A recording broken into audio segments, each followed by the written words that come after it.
Hello and welcome to Canvas, the Niger-Delta Roundtable, where I discuss the future of this region blessed with hydrocarbon resources.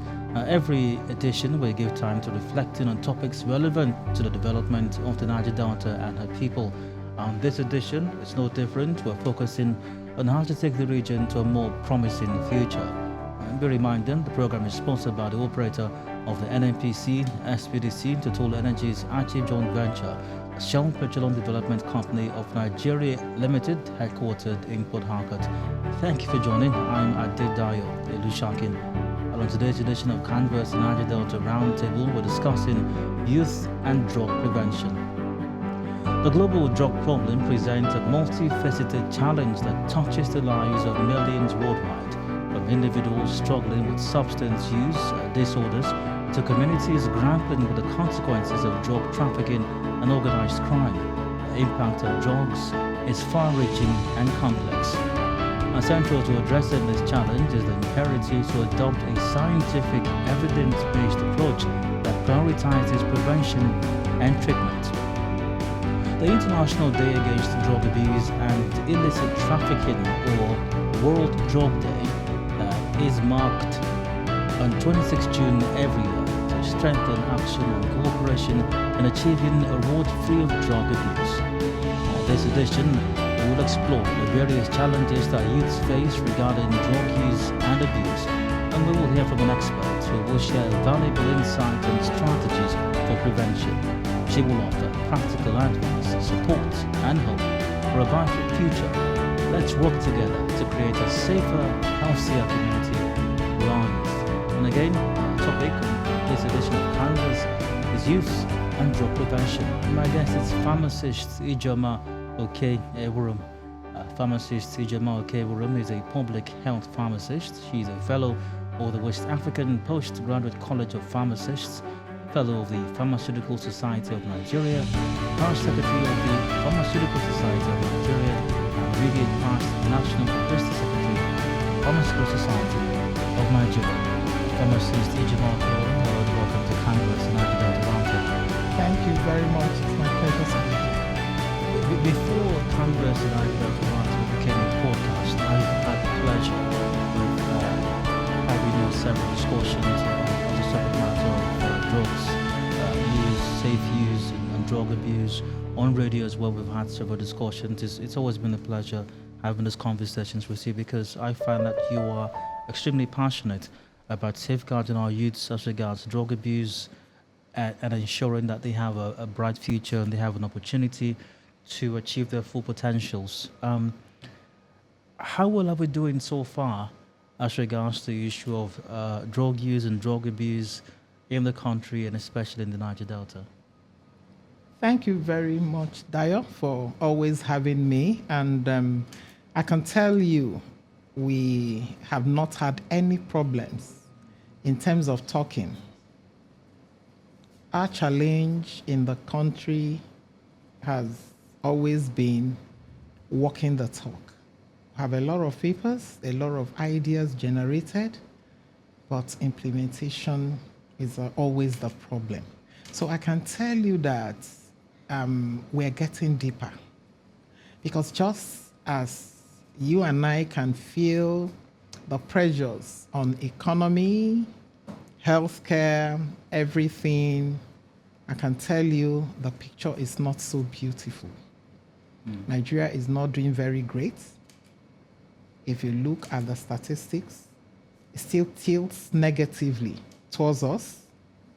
There's a lot of talk, but very little action. Speaking of the statistics or the data or the information available, as you inferred just now, what is the current state of youth drug use and abuse in our society? Presently, we're at about 14.something%, and maybe ranking the second to the highest in the world. Wow. Yes. In terms of drug abuse? In terms of drug use. And, well, not drug, let me say substance.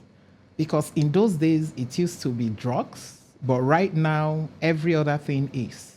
In fact, as we're talking, there are some that will make the list before the end of today. Some of the things you wouldn't know ordinarily are now substances of. In fact, if you pass the dump sites, sometimes you'll see some people lying down there. They're not lying there for nothing. They are just waiting there to inhale methane coming out from, garbage that is getting stale.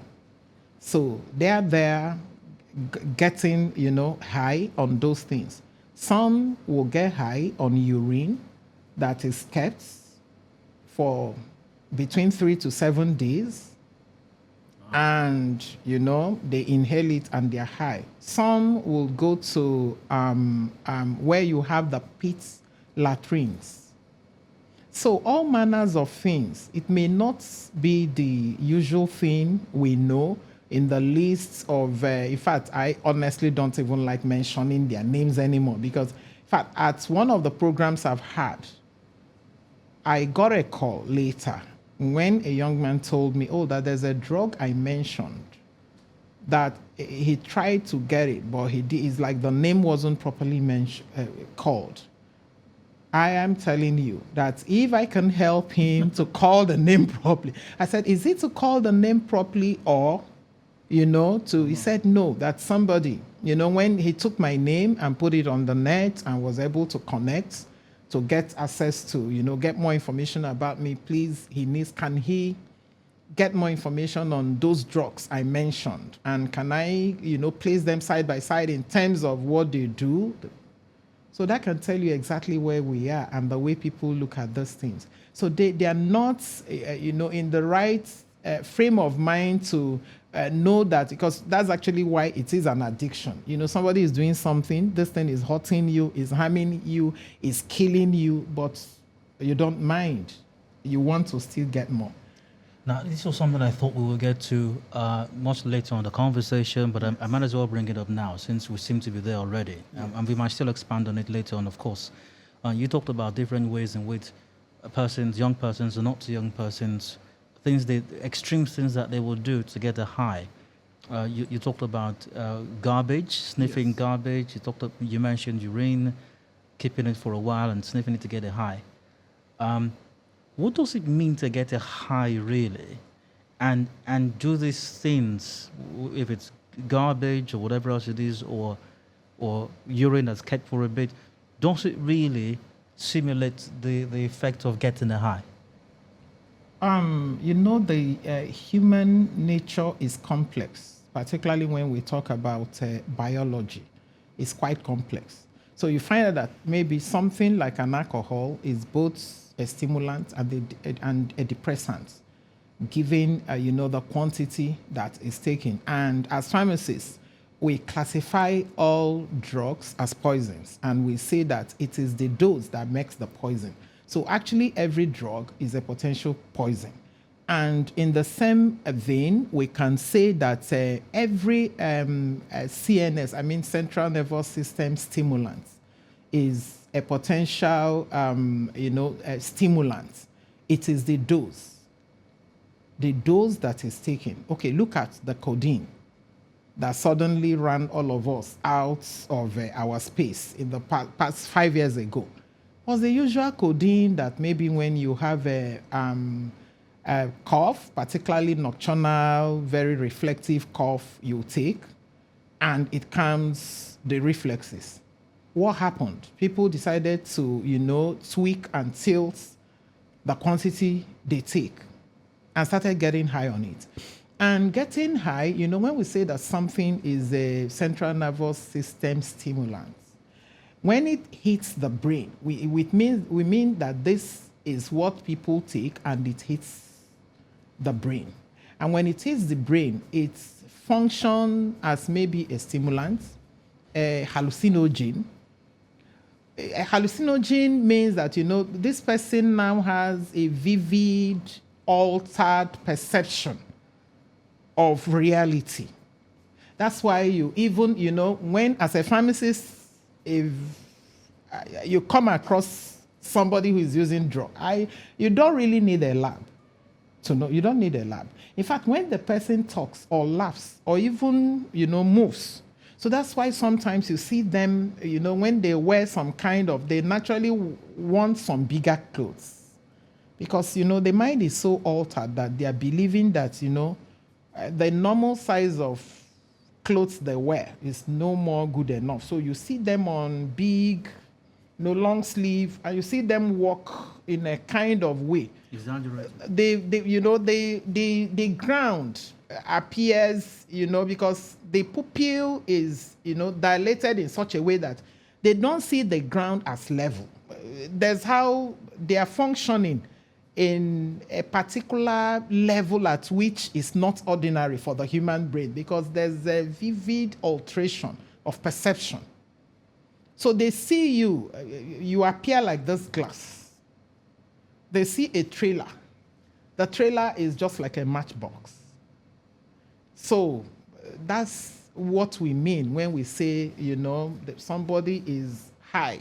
You say, this person must be. You say they can look at anybody and say anything. They don't care because they are high. Perception is so far away from normal. So once again, you mentioned garbage, refuse, you mentioned urine. Yes. Do those actually cause or give a high? Yes, it can, because what actually, during the process of a putrefaction, you have methane, released. You see, there is gas. That thing, you pass a garbage site, you perceive a peculiar, if there's a garbage dump around here, there's a peculiar, smell of stench you get. If you go into the lab also, you find out that you can get some reagents that will smell in the same way. So these guys, when the brain is actually seeking, the human being is very complex and very intelligent. The way God wired us, in the pursuit of a need, they become very negatively creative. Because I honestly can't tell you exactly how the first person who used that to get high knew that that could work.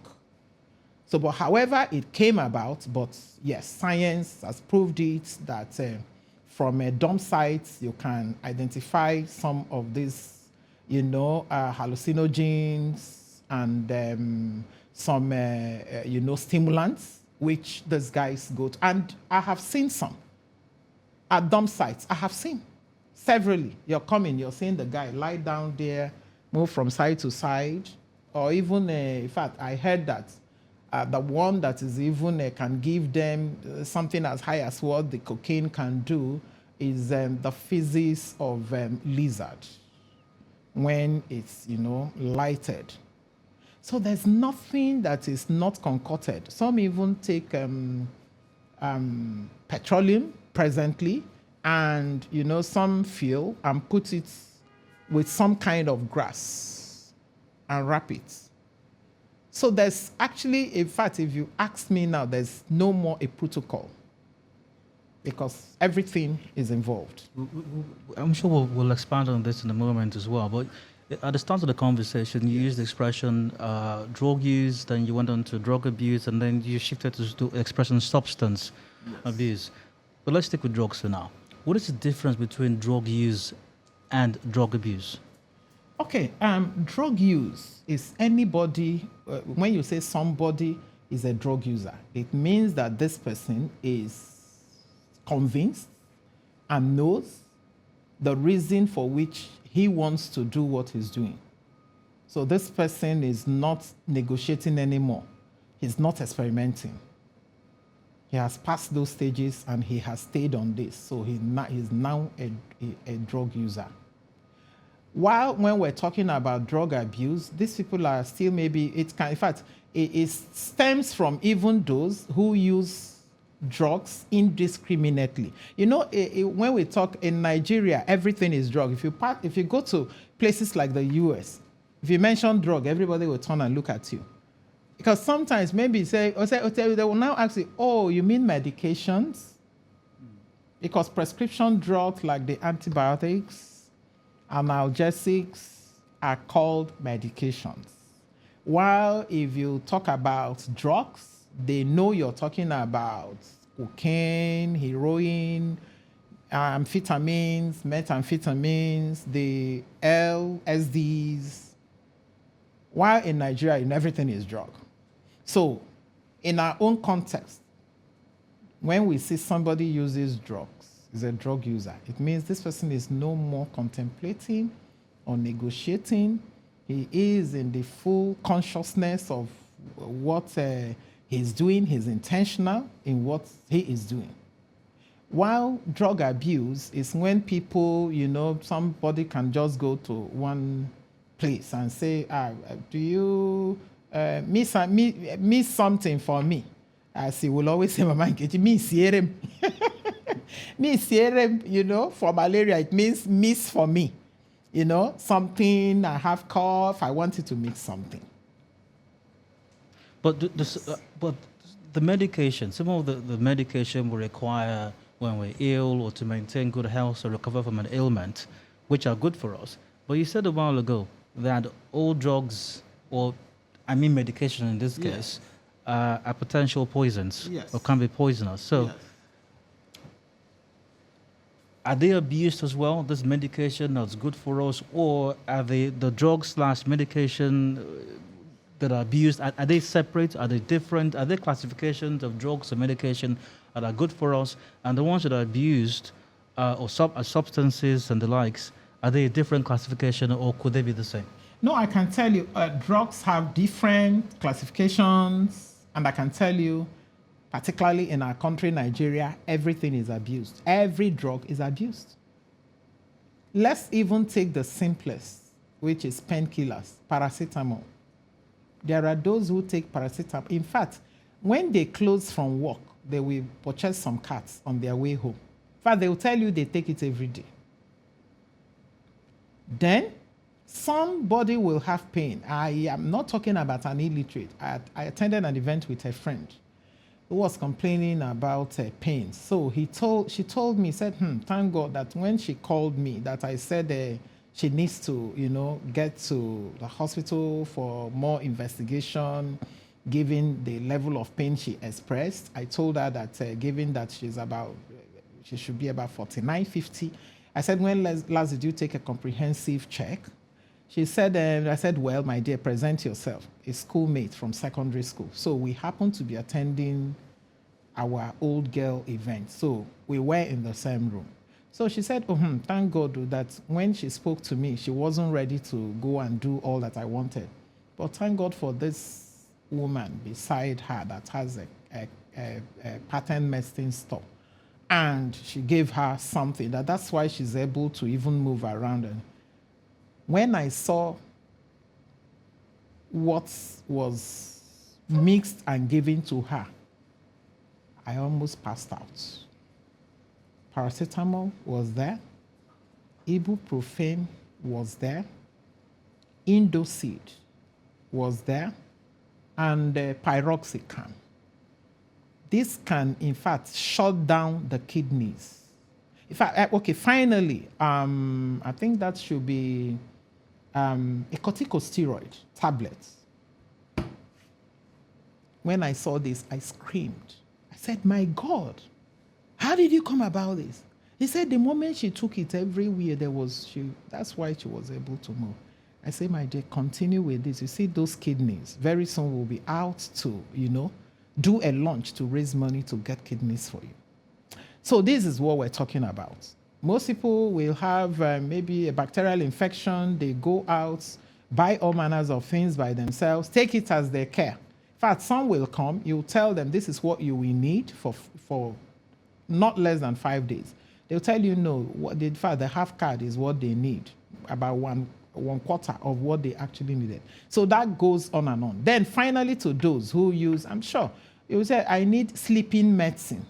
I will ask them, I say, the sleeping medicine, I know, when you present them, the things that can help boost maybe their melatonin levels, which is the one God put in us naturally, to get to a level, that thing that make you want to sleep, like melatonin, serotonin, and the others. They don't want that. They are looking for the barbiturates. Things in the family of Lexotan, diazepam. They'll tell you, no, that's what. I say, sorry, those who produce this, they didn't make it for sleeping. It only has a side effect of that because it works on the central nervous system. So it has that side effect of, making you drowsy, that puts you into sleep. That's what, and it's very addictive. But I can tell you, while they may not get it from pharmacies, in fact, if you look around you, those selling yam in barrels have them to sell to them. And nobody cares. I know you might have some reservation responding directly to my next question, because you expressed that reservation earlier on with an experience you had when someone actually searched you out on the internet and was able to get in contact with you directly to get the exact name or pronunciation of a certain drug that you may have mentioned in passing, maybe on a program or something. But I'm also asking nonetheless, what are the most commonly abused substances today? Yes, the most commonly abused as of today is still cannabis. Cannabis, which they call Igbo. It has different names. Weed. It has, then when they now combine it with so many other things like the methamphetamine, when you take cannabis out, the nests in the line, in our environment, Nigeria, even in River State, is methamphetamine. Methamphetamine, which they call guzoro. Guzoro is in Igbo. It's an Igbo language. They say guzoro means what makes you stand very firm, no matter the situation.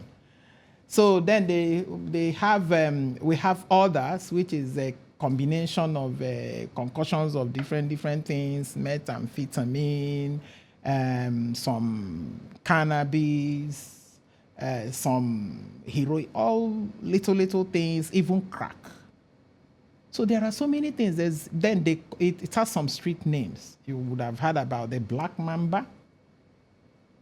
You hear about, like as I said, in fact, they know the names more than you and I. Ice? Depends on, ice is mkpụrụ, which is methamphetamine. Methamphetamine has a street name of ice. Mkpụrụ or guzoro. So these are all the names. In fact, in different places, like as I say, these guys are very ingenious, creative with the names. In fact, when they know that maybe the other names, everybody, like the security agencies may know the name so much, they will divert and bring up another name. And it goes so fast that before you know it, all of them, they know the names. Do we have a prevalence of this abuse, substance abuse, amongst young persons? Because I know in the course of the conversation so far, you've cited certain examples you've had, and these were not youths or young persons per se. They are those maybe in the somewhat older age bracket. But is it a big concern amongst those in the younger age demography, amongst youth? Do we have higher figures and concerning figures in that age bracket, the younger age bracket? Yes, we can say that, in fact, most of the users, as it concerns Nigeria today, it goes across board, even those in their 50s, 60s. But our concern about the youth is, if you go by the demographics of who are the youths, we know that we're talking about, in some enclaves, like the West, you find out that youth is from 14 years. But in Nigeria, I think that should be from 18 up until maybe, is it 30? It used to be about 40, but I don't know. I think they're maybe shifting it down. So what are we talking about? We're talking about the effects this has. If somebody who is above 20 decides to, try out experiment with drugs, it doesn't have the same effects with the effect it has in a youth, a young person who is under 20. The reason is that the part of the brain that is, takes part in decision making is not properly formed until after the age of 20. And if that is why, the young people, in fact, there's no nation, I'm sure you know the level of investment nations make in those age brackets, for which if you go to those environments, you find out that you're not allowed to do some certain things, even social drinking. up to a particular age. And the reason is because the brain in such people, research has proved that if they come in contact with substance or drug at that early stage, there is something we call scarring. When the brain is, there's a scan of the brain, you find out that there's something that is called scarring. So it's difficult to get that young person out of drugs than for somebody whose brain is totally developed, who can decide that, okay, I took this thing yesterday, I'm not interested anymore. So that is the problem. How does peer pressure contribute to substance abuse amongst young persons? I can tell you that if you put them in percentage, peer pressure may score the highest. The reason is that young people are very adventurous. They want to do what they think they are seeing their mates or the guys they are looking up to do. So peer pressure is a loss, particularly in this time of the internet. So everything is, the world is in the hands of that very young person, whether real or, imagined. And now a lot of contents could be created that are not even real. So when they see this, you find that maybe in those days, like when we grew up in the late 80s, early 90s, you find out that you have a lot of role models who you can look up to, and it will shape your life. But right now, you find out, I don't know what may happen tomorrow. I was telling somebody recently, in fact, not just somebody, I was talking with my husband, I said, nothing seriously is done, particularly in a country like ours. In the next 20 years, we'll need to ship in healthcare professionals. That's the truth. Because an average young person in Nigeria wants to be a content creator, a musician. And in those days, like you listen to most music is philosophy. But this one, in fact, there's one person I works with. Sometimes said, some music now you just hear your mama, your papa, your mama, your papa. So what is it all about? So actually, there is actually nothing. It's just like people just want to build on nothing. So peer pressure cannot be taken away. It's a love. So much. What are some of the emerging trends in drug use or substance abuse today? And what I mean, for example, when I was much younger in the university and even before then, you mentioned codeine a while ago. That was some kind of a trend. You'd have young boys who would have a bottle of some cough syrup with codeine right beside them if they were driving or even in their pockets. That was a trend of sorts at the time. And there were other trends as well. What are the more common trends today as far as drug or substance abusers? Yeah, the common trend, I don't think is advancing a lot in that direction, is, these cannabis and Miri and the black mamba, which they wrap. You'll always see a wrap, and they take it anyhow now. In fact, some we combine it with tramadol and chew it. They chew. Sometimes, they may want to burn and inhale. Some will smoke. So that is, in that aspect, I don't think there's been, in fact, there's no big innovation happening around there. It's just, in fact, mostly now is that they chew. Some will use it to cook something like noodles. They put it in noodles and then they take. Then some also put it in drinks. So that's why part of what we look out for, we ask parents to look out for is, if you see this, your child who is always tagging along a bottle of soft drink, always look deeper. May not just be soft drink.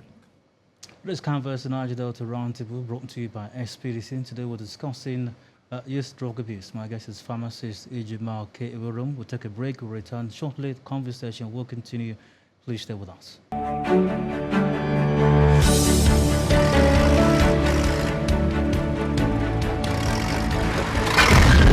Fire!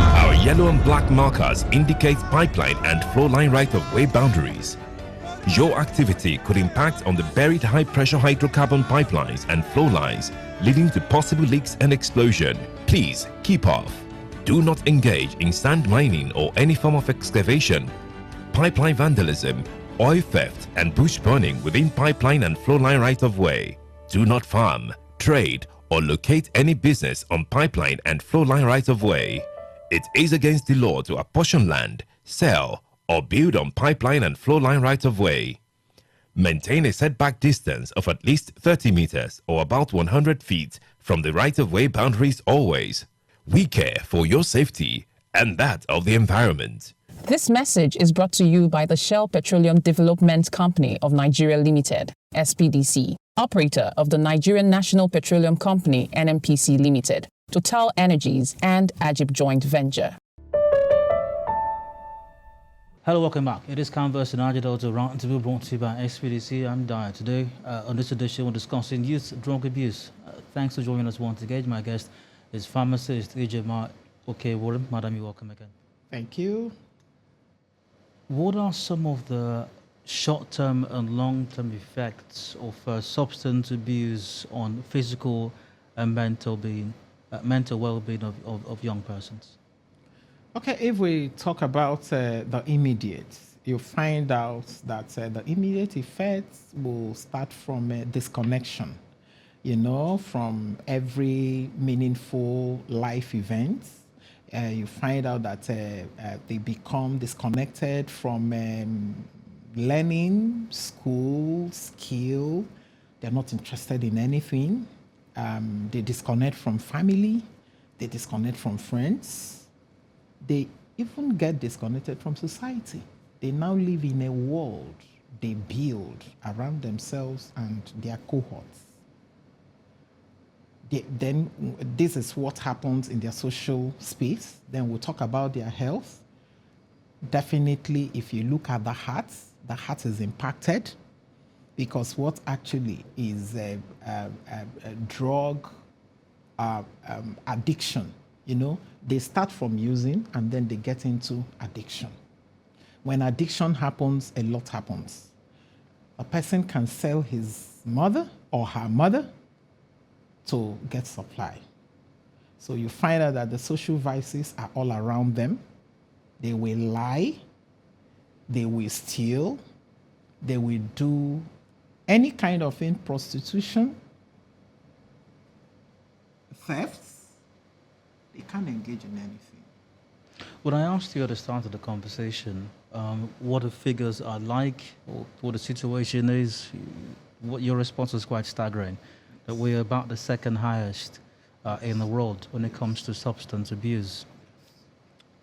What is influencing this? Because I meet a lot of persons who are younger than myself, and I dare say it seems almost every young person you meet, especially those in universities, abusing some substance or the other. I think the most common, in my experience, could be cannabis, I suppose, marijuana. What is giving rise to this? What is causing this? Because back in the days, some years ago, it was very little spoken of. You had to it was done covertly somewhat, but now it seems to be out there everywhere. It seems it's even a thing of pride somewhat. To say that, oh, I'm doing this, or it's almost like asking someone, can I get you a drink, or would you like to have lunch? It's almost that common these days. What is giving rise to that? The society is bathing exactly what it's putting in. There's actually, I can tell you a diet for free.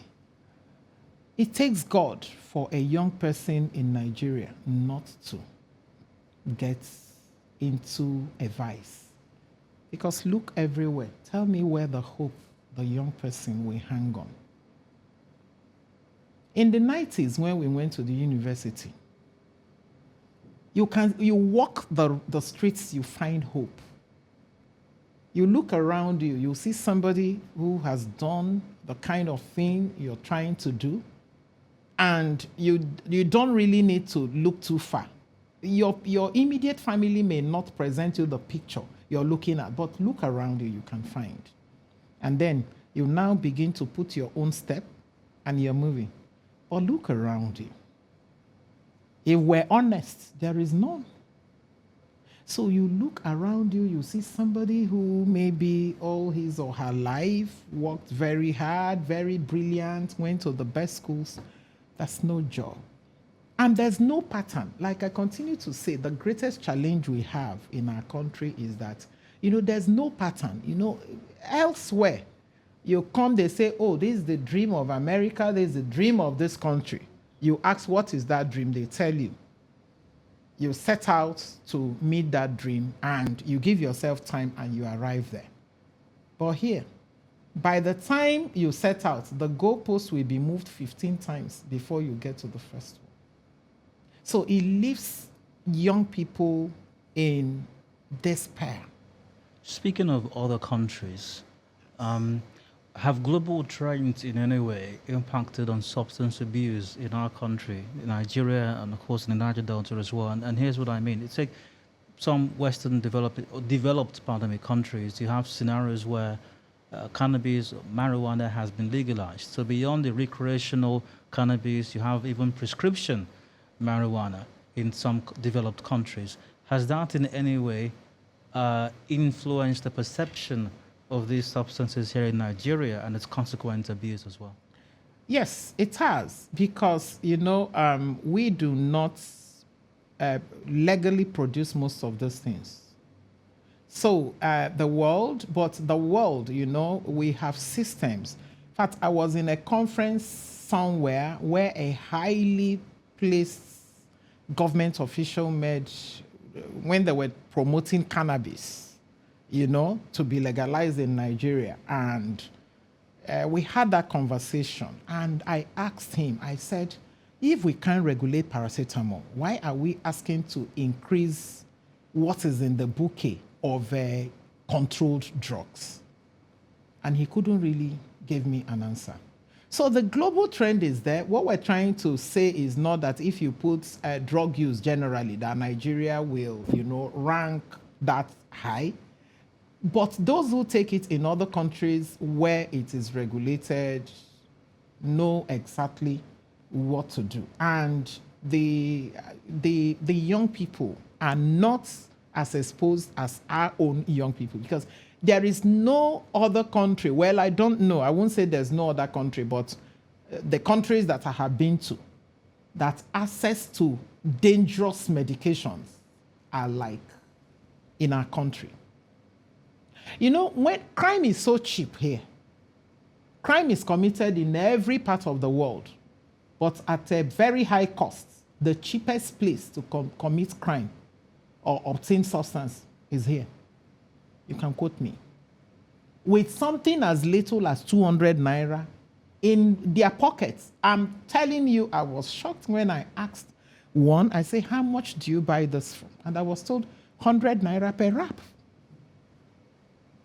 100 naira per wrap. So are you shocked why you see people who are... Because, there's how the price will be. At least some numbers will drop. And that will tell you how easy it is to move it around.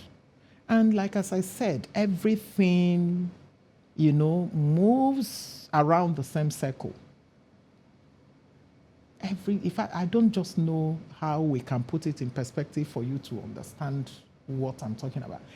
Now, you go to, maybe, I'm a pharmacist practicing community pharmacist. You come to our premises and say, oh, I want Lexotan. You won't get.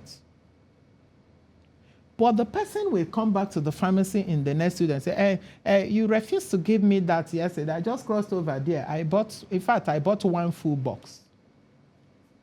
They asked me to give a prescription. So that's what we're talking about.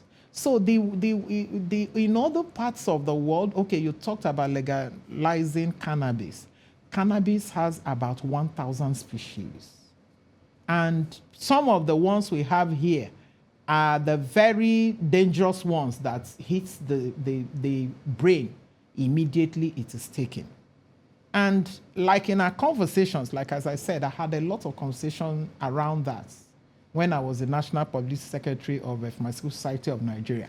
And when I engaged those who maybe were representing some of the Western organizations trying to legalize cannabis, I asked them, I say, knowing how the US and Canada works, when they say this is the cannabis we want to plant, which has some analgesic effects, though not better analgesic effects than even the simpler analgesics we have, for us to decide to take the risk that follows it. When they say this is the one they want to plant, in fact, the way America and Canada works, they will make it impossible for you to plant any other one because they will so code it that when you plant it, it won't grow. And by the time you harvest it, they will also put in technologies to sort out what they don't want.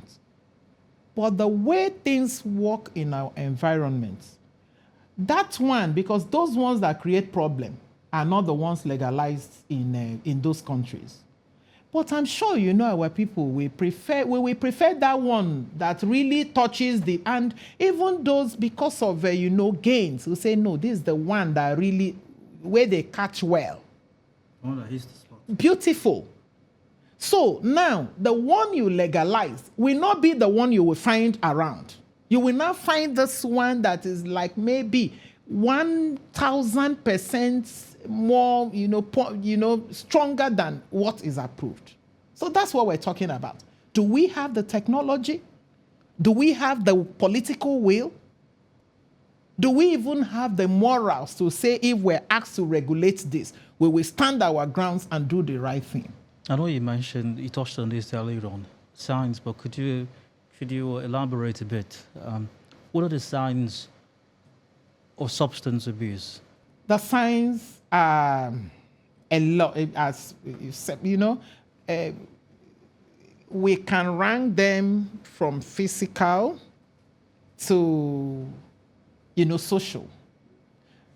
When people start engaging in drug abuse or drug use, you notice that a lot of things around them will change. Number one, that person who can look you in the eyes, you find out that whenever you're talking with the person, is not interested in making eye contact anymore. You find out that the way they dress and talk will change because their perception, is no more like, you believe that you need to come out and look neat. For them, here does not exist. They're in their world. So the person may not take a bath for 7 days and it doesn't perturb the person.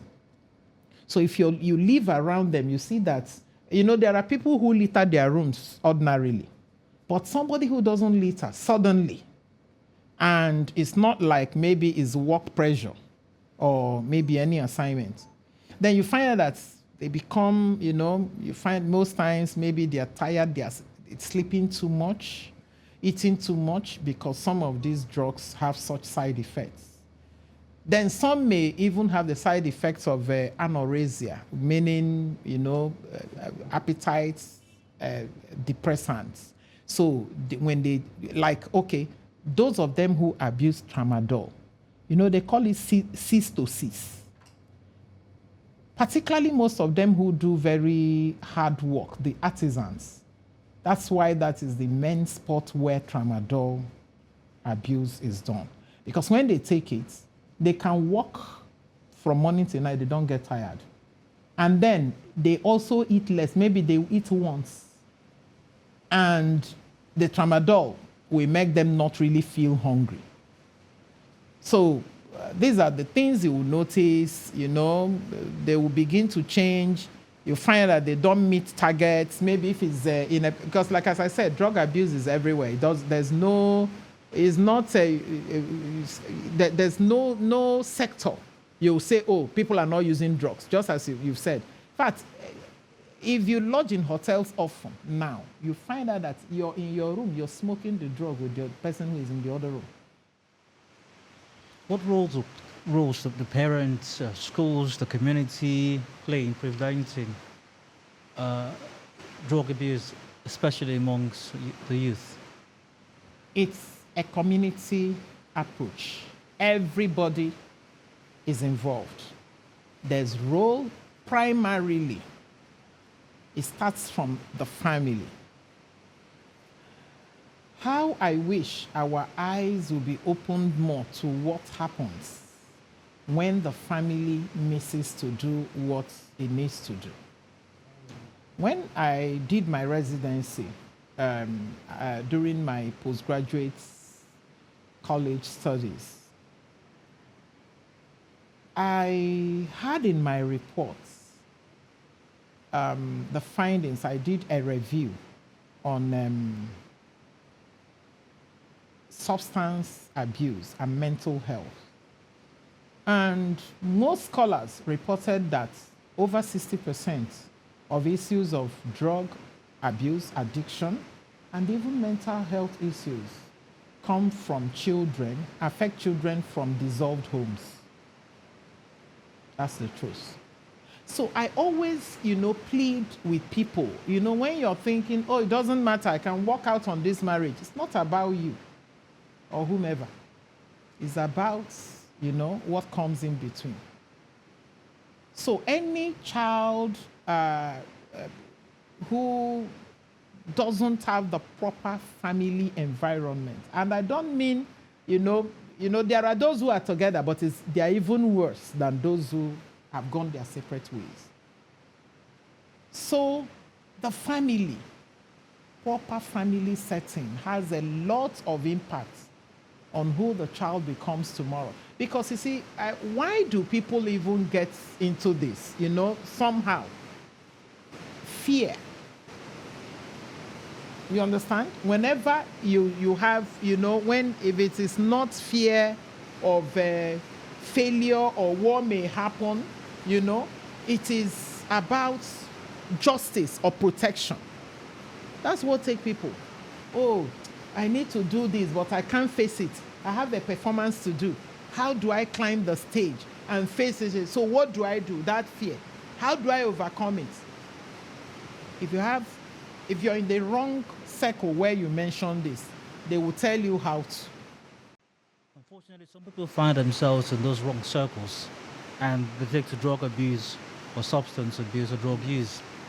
For persons who have found themselves in those situations already, what resources are available for them to come out of it? Yes, the resources available, just as said, families should step up and do more of their work. There should be quality family time, where you take interest in your child. What are your fears? What are you doing? How can we help?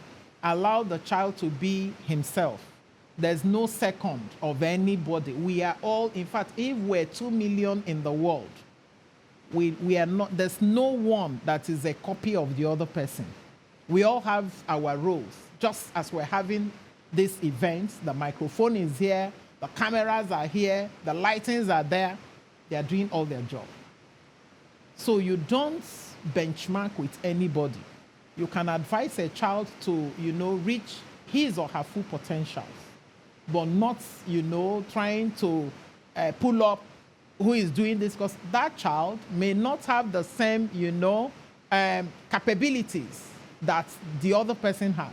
In fact, it's just like, look at the lion. As fierce as the lion can be in the jungle, put the lion into the water to swim. Even the little fish will beat the lion. So let every child be. Then the schools, the value, in fact, like as I told you, Dayo, I don't know where we're going to start cleaning this up. I had a job interview for young people because in some of the things I do, I create space for young people to come in, those who have just finished school certificates, come in and do, little jobs that can help them, learn and grow. And when I'm doing job interviews, I don't have a template. I only ask you, what's your results, WAEC result like? They'll tell me. I say, okay, so where did you make A's? They'll tell me. Dayo, a child, if you see, if you have 80% of those who have A's didn't even write any exams. That's the truth. And when you remove, when you remove that sense of a fight from a child, you have created a problem. So there's this void. The child is always, anytime the child meets an obstacle, he's looking for run away from it and lean on something. Challenges won't kill a child. It builds you up. The challenge will make you know the, how do I put it, the capabilities you have that can help you surmount them. That's actually what a school should do. But the school we have, don't let those children compete. You go to the universities, it's certain. Either you sort with money or you sort with other things. So I believe that if competition is placed rightly, and our reward system also should be looked at. You find that somebody, they're doing one program that wouldn't challenge any young person, positively. They will tell you that the winner will get 30 million naira, while somebody who has made a first class will only go home with 50,000 naira. So which one would you want to opt for? So these are young people. Our reward system must be right. If reward and recognition is right, you'll see that the Nigerian youth, I can tell you, were so endowed, heavily endowed. You can't look at, when you take them out of this place, you see them beating the entire world. Let's talk government for a bit. We have to wrap this up in a moment. But how can government policies better support drug prevention efforts? Government policies, again, we have no issues with our policies. What we have issues with is enforcement, regulation, enforcement, and the political will. That's what we have. The laws we have, if we can even implement 10% of it, the environment will change. Every house, I'm sure you live around here, when any house you pass is a drugstore. It's a drugstore, keeping everything.